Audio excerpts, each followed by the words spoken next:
Y la euforia de Coco llega hasta Japón. Para celebrar su estreno, se dio a conocer la versión en japonés del tema Recuérdame. La cantante Shishido Kabaka es la encargada de interpretarla. Escuchen, por favor.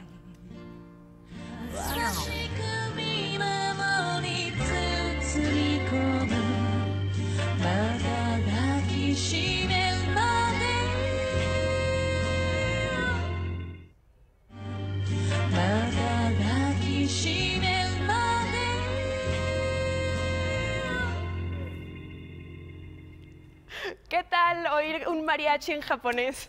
Oye, y dice Félix Valdés, nuestro productor, por el Chicharo tú también lo oíste. Licuíldame. Licuíldame.